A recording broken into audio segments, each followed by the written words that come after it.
यदि आप ब्रह्मचर्य नहीं हैं तो आप में स्वाभाविक ये कमियां जागृत होंगी जो अध्यात्म में चलने ही नहीं देंगी। ब्रह्मचर्यहीन के लक्षण, जिन्होंने ब्रह्मचर्य का नाश किया है, अपने आप जांच लेना। उसके अंदर बार बार काम पीड़ा जागृत होगी, उसका विचार कामाशक्त होगा, पहला लक्षण। बस उसकी बार बार वृत्ति काम की आएगी, बार बार पीड़ा हृदय में काम भोग की प्रेरणा देगी। वो इतना असमर्थ होने लगता है कि आंख मिला के बात करने की भी हिम्मत नहीं रह जाती है। हर समय उसके अंदर एक हीनता सी छा जाती है। वो बहुत चालाकी से अपने को छुपाना चाहता है, झूठ बोलता है, थोड़ी ऐंठन भी दिखाना चाहता है कि मैं कुछ हूं, पर अंदर से खोखला हो जाता है। ये दुर्गुण उसके अंदर जागृत होते हैं जो ब्रह्मचर्य का नाश करता है। उसके चेहरे में प्रसन्नता कभी झलक ही नहीं सकती, दुखी व उदास, जो ब्रह्मचर्य का नाश करता है। देखने से इस बदसूरत नजर आने लगेगा, चाहे जितना गोरा हो, चाहे जितना ऊपर से चिकनाट लगाए हो, लेकिन उसके कपोल और नेत्र बदसूरत होंगे। चिकनाहट से मतलब नहीं है, एक आकर्षण होता है भागवतिक, वो उसमें नहीं होगा। स्वभाव बड़ा ही रुक्ष होगा, कड़ुआ होगा, बहुत ही हल्के स्वभाव का आदमी होगा। विश्वसनीय तो हो ही नहीं सकता, कामी पुरुष विश्वसनीय नहीं होता, वो कभी भी बदल सकता है। उसमें क्षमता नहीं है एक बात पर टिके रहने की।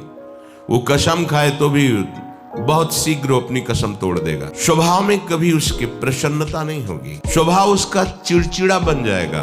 रूखा होने के कारण नाक में गुस्सा रखी रहेगी, जरा सी बात में वो बहुत क्रोधित हो जाना, अपनी खोपड़ी फोड़ने लगना, दूसरों की फोड़ने लगना, अपने थप्पड़ मारने, मतलब एक जैसे कोई विक्षिप्त आदमी, पागल आदमी, ऐसी उसकी चेष्टाओं ने चीख चीख के बोलना, माथा पटकने लगना, ये लक्षण है ब्रह्मचर्य का नाश करने वाले। वो जीता तो है पर मुर्दे की तरह निस्तेज, उसमें उत्साह, उसमें शूरवीरता, ये सब क्षीण होने। शूरवीरता काम क्रोध आदि को सहन करना है। उसके कपोल में हल्के हल्के से सांवले दाग प्रकट होने लगते हैं, एक झुर्री सी पड़ने लगती है। ये वीरनाश का लक्षण है। आंखें धस जाती हैं और उसकी हड्डियां कमजोर होने लगती हैं, बाल पकने लगते हैं, झड़ने लगते हैं।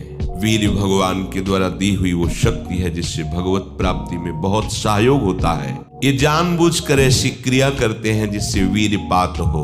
रोग न रहते हुए भी इनको बहुत सी पीड़ाएं स्वाभाविक प्रारंभ हो जाती हैं। जर्जर, दुर्बल, भागवतिक कामों में निरुत्साह, भजन करना, परिक्रमा करना, समय से उठना, समय, ये सब उत्साहहीन होते हैं। थोड़ा भी परिश्रम या मेहनत करने पर हांफने लगना, थक जाना, दैनिक दिनचर्या बिल्कुल ठीक ना होना, चित्त में बहुत सी कुचिंताएं बढ़ जाना, थोड़े से डर की बात आते ही हृदय में ऐसी धड़कन होने लगना, भयभीत होने जाना, थोड़ा सा दुख एक पहाड़ जैसा लगना, थोड़ा सा भय ऐसा लगना कि अब क्या होगा, घबराहट पैदा हो जाना, बार बार भूख लगना, पर वो भूख पचाने वाली नहीं होती। वीरनाश करने वाले को बार बार खाने की इच्छा होती है क्योंकि उसका लीवर खराब हो रहा है। ये अच्छा लक्षण नहीं बार बार भूख लगना कि बहुत बढ़िया लीवर काम कर रहा है, नहीं, अंदर कब्ज बन रही है, लीवर डाउन हो रहा है और आपको बार बार भूख ले रही। ये झूठ में फंसाया जा रहा है, ये झूठी भूख है जो तुम्हारा रोगों का घर बनेगी।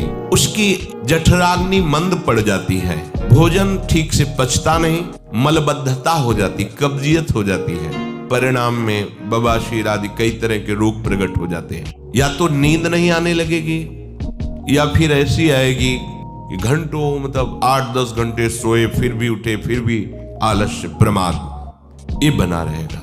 आंखों में हर समय भारीपन बना रहेगा, बिना किसी चेष्टा के रात्रि में स्वप्न दोष हो जाएगा, वीरपात हो जाएगा।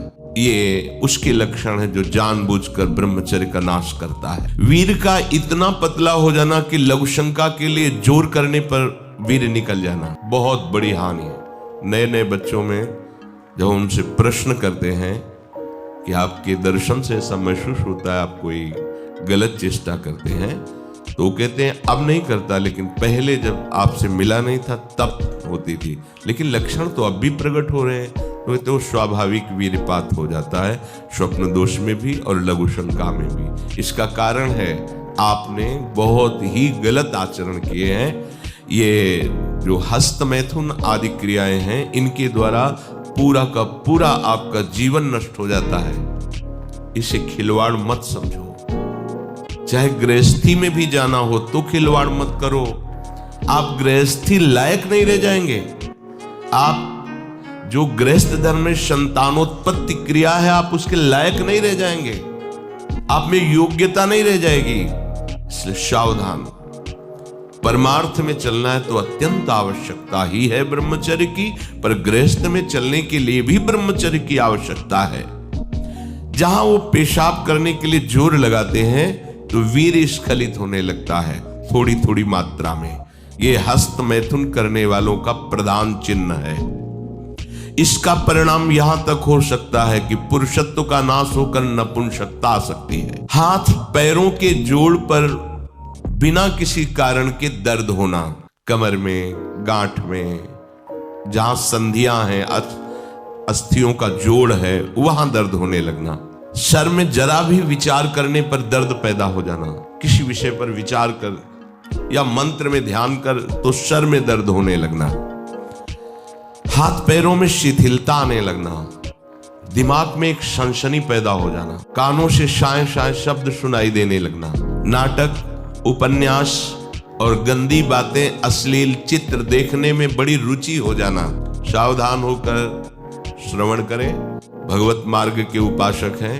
कुछ उपासकों में जो बाहर अनुशासन हीन होकर के रह रहे हैं और उनके पास स्मार्ट मोबाइल क्या कहते हैं वो है, तो वो लोग कभी ऐसी गलती ना करें। सर्च करके ऐसे दृश्य ना देखें, नहीं तो तुम्हारा ऐसा नाश होगा कि तुम इस बात को किसी भी साधन से पूर्ण नहीं कर पाओगे।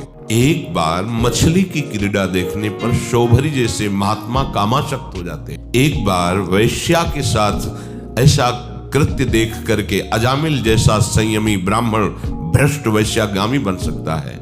और आप देश विदेश की ऐसी गंदी फिल्में, गंदी बातें देखकर आप अपने को संयमी रख सकते हैं?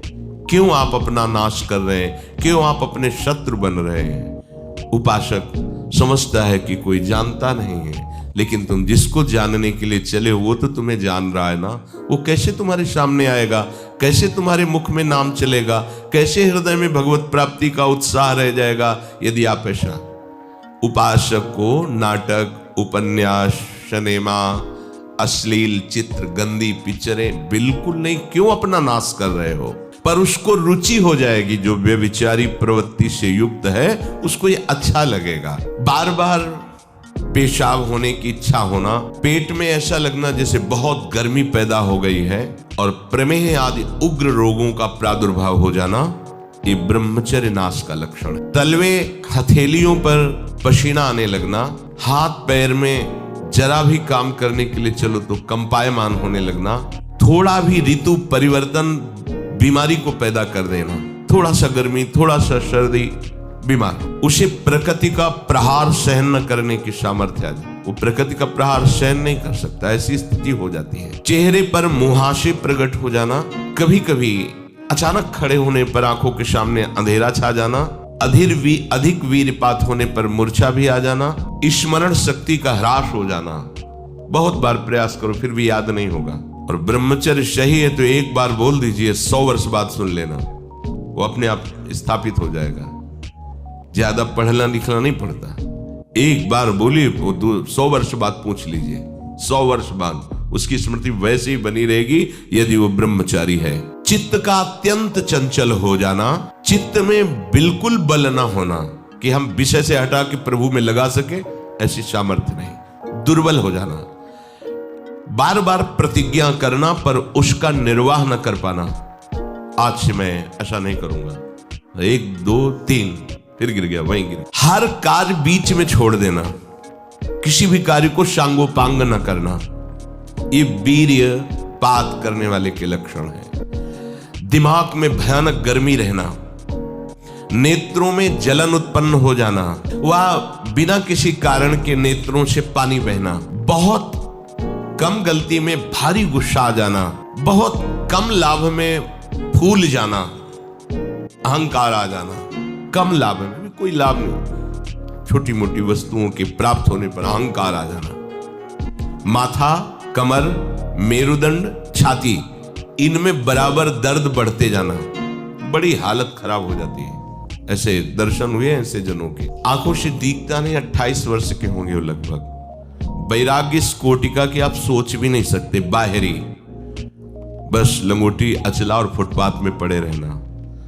पूर्व विद्यार्थी जीवन में विद्यार्थियों के साथ हस्तमैथुन करने का अभ्यास वो इतना दृढ़ हो गया था कि 10-10, 15-15 बार एक दिन में स्वाभाविक ऐसे, तो उनकी हालत ये थी कि आंखों से दिखना बंद हो गया था, खड़े होने की सामर्थ्य नहीं। तो हितधाम में एकांत में मिलके कहा था कि आपका जो ब्रह्मचर्य का प्रवचन सुना हमें, तो ऐसा लगा कि शायद आप उपाय बता सकते हो। तो हम कहा हमारे पास कोई, हम आयुर्वेदाचार्य है नहीं, और दूसरी बात है कि ये चीज आपके हाथ में है, अगर आप नहीं रोकते हैं तो आपको ऐसी दशा में पहुंचा देगा ये क्रिया कि आप किसी काबिल नहीं रह जाएंगे। रीढ़ की हड्डी कमजोर हो जाती है और उसमें सीधे बैठने की सामर्थ्य खत्म हो जाती है, वो झुकाव ऐसे, वो झुक करके ही ऐसे बैठ। वीरपात करने वाले के मसूड़े में फूलना, मुख से दुर्गंध आना, शरीर का पसीना दुर्गंध युक्त होना, ये वीरवान के यहां से दुर्गंध नहीं आ सकती। जो वीरवान अर्थात जो ब्रह्मचारी है उसके यहां से दुर्गंध, उसके मुख से दुर्गंध नहीं आएगी, भले कुल्ला करे या ना करे। ये वीर में सामर्थ्य होती है।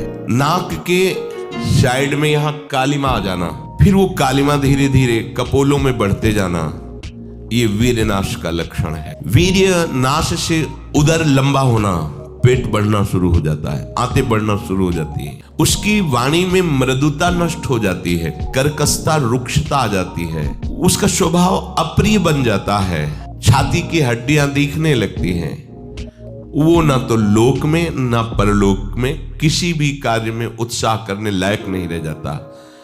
वो जरा सी भी बात में बहुत बड़ा अपने को अपमानित होना समझता है।